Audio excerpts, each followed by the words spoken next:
Friends, good morning, જય સ્વામિનારાયણ. સ્વાગત છે તમારા એક નવા બ્લોગમાં. આજે આપણે બ્લોગની શરૂઆત થઈ છે 11 વાગ્યાની. એ પણ રસોડામાંથી એ પણ મગ વઘારવાથી, બરોબર. તો ચાલો આખો દિવસ આપણે ટિફિનમાં શું બનાવીએ તો તમારા સાથે શેર કરીશ. વિડીયો છેલ્લે સુધી જોજો. અને જો ફ્રેન્ડ તમને અમારા વિડીયો ગમે તો લાઈક છે, સબસ્ક્રાઈબ કરી દેજો. બનાવવાનો હતો અમારે ભીંડો, જો અહીંયા ઢાંકીને રાખી દીધો છે, પણ અમારાથી ભીંડો ન સુધારાણો એટલે અમે અહીંયા મગનું શાક બનાવી દીધું, કેમ કે પછી મોડો થઈ જાય ને ભીંડો તો ઝાઝો બધો છે, તો કયા સુધારીને અમે નવરા થાય એટલા હાટું થઈને આપણે ભીંડો નથી સુધાર્યો. અહીંયા ભાત બફાઈ ગયા છે, જોઈ શકો છો તમે. અહીંયા મગ પણ આપણે વઘાર દીધા છે, આમાં બટેકા રાખેલા છે બાફોય હાટું. તો ચાલો અત્યારે મારે દાળ બાફા રાખવાની છે, તો ફટાફટ દાળ આપણે બાફી દઈશું. અહીંયા પાકો સંભારો દેવાનો છે, તો અને મીસાબેન અમારે સુધારી રહ્યા છે. આજે આપણે સલાડ નથી દેવાનો, પાકો સંભારો દેવાનો છે. તો ચાલો આપણે આખો દિવસ ટિફિનમાં શું બનાવ્યું તમારા સાથે શેર કરીશ. આજે મારે ઓર્ડર પણ છે સાંજનો, તો શેનો ઓર્ડર છે હું આગળ વિડીયોમાં જણાવીશ. વિડીયો છેલ્લે સુધી જોજો. તો ચાલો ફટાફટ કુકર ઉટકી નાખીએ અને પછી આપણે દાળ બફવા માટે રાખી દઈશું. તો ચાલો ફ્રેન્ડ્સ, અહીંયા સરસ મજાનો આપણે મસાલેદાર બટેકાનું શાક બનીને તૈયાર થઈ ગયું છે. હવે આપણે પાકો સંભારો બનાવી દઈશું. આ બાજુ દાળ બફાય છે એટલી વારમાં મગનું શાક તો આપણે બની ગયું છે. હવે દાળ બાકી છે અને પાકો સંભારો બાકી છે. તો ચાલો ફટાફટ હવે આપણે પાકો સંભારો બનાવશું. તો કડાઈને નીચે ઉતારી દઈશું આપણે. અહીંયા આપણે પાકા સંભારાનો વઘાર પણ થઈ ગયો છે, જોઈ શકો છો તમે. હવે થોડીક વાર એને સાતરી લઈશું અને પછી નીચે ઉતારી દઈશું.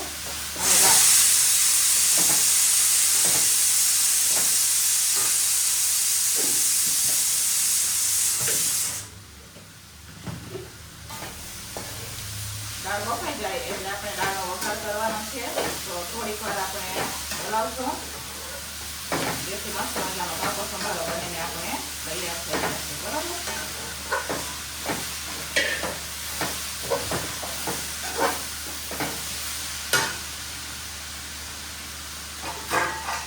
થોડી કોબીજ આપણે કાઢી લીધી છે, કેમ કે સારી કોબીજ થઈ જશે એટલા હાથે તમને. તો એને રાખી દઈશું ડીશમાં. તો ચાલો ફ્રેન્ડ, 4:30 થવા આવ્યા છે ને અત્યારે હવે હું પરોઠાનો લોટ બાંધી રહી છું. આજે અમારે પરોઠા અને બટેકાના શાકનો ઓર્ડર છે. બપોરે આપણે રસોઈ થઈ ગઈ હતી, પછી થોડુંક બધા ટિફિનવાળા આવી ગયા હતા એટલે વિડીયો કાંઈ બનાવ્યો નહોતો. તો બપોરે દાળ ભાત, મગનું શાક હતું, બટેકાનું મસાલાવાળું શાક હતું અને પાકો સંભારો બનાવેલો હતો આપણે, બરોબર. પછી તો બધા જ આવી ગયા હતા એટલે વિડીયો બનાવવાનો કાંઈ ટાઈમ જ નહોતો મળ્યો. પછી ફટાફટ આપણે ટિફિનો ભરીને પછી ગયા હતા માર્કેટ, કેમ કે બટેકાનું શાક બનાવવાનું હતું. મારી પાસે બટેકા હતા ને, તો હું 1 વાગે ફટાફટ માર્કેટ જઈને આવી. પછી થોડીક વાર મારે વિડીયોનું કામ હતું એ કર્યું. પછી અત્યારે હવે હું બાંધવા બેસી ગઈ છું પરોઠાનો લોટ. તો ચાલો ફટાફટ હવે આપણે પરોઠાનો લોટ બાંધી અને પરોઠા બનાવશું. આજથી અમારે નમૂની સ્કૂલ પણ ખુલી ગઈ છે. હવે તો બહુ વહેલું ઉઠવાનું હોય. સવારના અમે 5 વાગ્યાના ઉઠ્યા હતા, કેમ કે નમસ્વી અમારે ફૂલ ટિફિન લઈ જવાની હોય, કે એમ કે 4 વાગે આવે એટલા હાટો થઈને તો આજથી સ્કૂલ પણ અમારે ખુલી ગઈ છે. તો ચાલો ફટાફટ આપણે પરોઠાનો લોટ બાંધશું. તો ચાલો ફ્રેન્ડ્સ, અત્યારે અહીંયા અમે 4 કિલો બટેકા લઈ લીધા છે. એની અત્યારે હું છાલ ઉતારી રહી છું, જોઈ શકો છો તમે.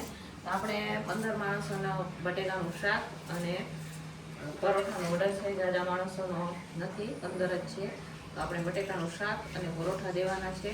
તો અત્યારે અહીંયા હું બટેકા કટિંગ કરી રહી છું, જોઈ શકો છો તમે.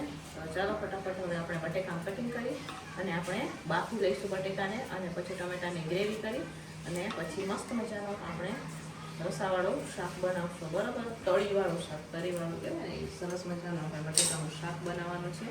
તો ચાલો અહીંયા આપણે કટિંગ થઈ ગયા છે. તો 4 કિલો બટેકા લીધા છે આપણે.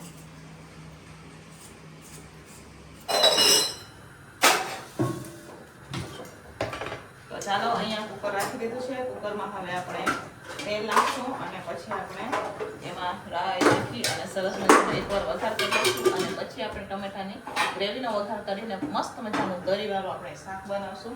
તો અહીંયા તેલ ગરમ થઈ જાય એટલે આપણે એમાં નાખશું રાઈ. તો 2 પવાલા આપણે તેલ નાખી દીધું છે. આમાં ગરમ થવા દઈશું હવે આપણે.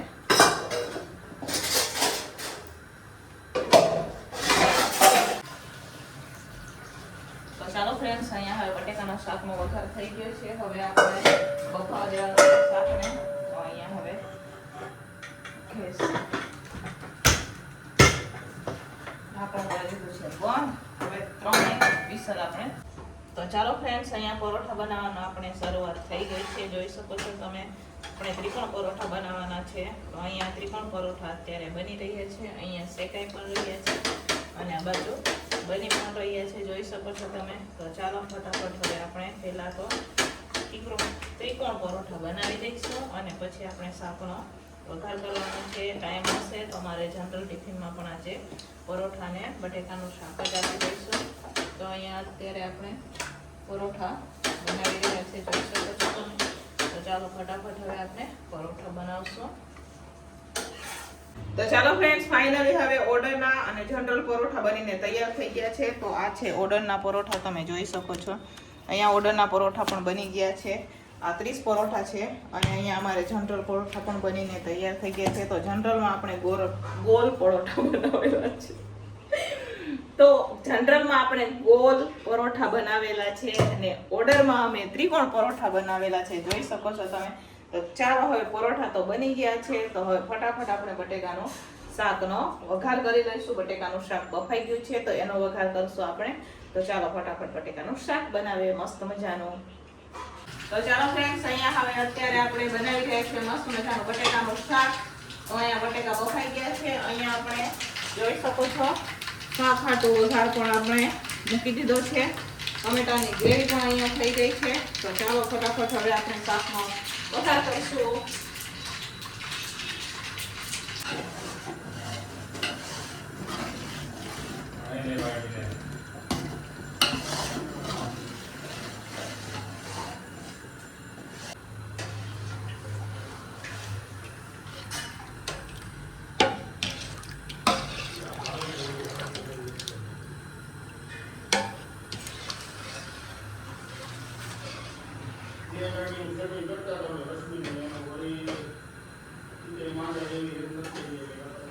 તો ચાલો ફ્રેન્ડ્સ, ઓર્ડરનું તો ભરાઈને વહી ગયું છે. અત્યારે હવે હું જનરલ ટિફિન પેક કરી રહી છું. તો શાક બની ગયું છે. તો અત્યારે હવે જનરલ ટિફિન પેક કરીએ. બરાબર, ચાલો જનરલ ટિફિન પેક કરી દઈએ.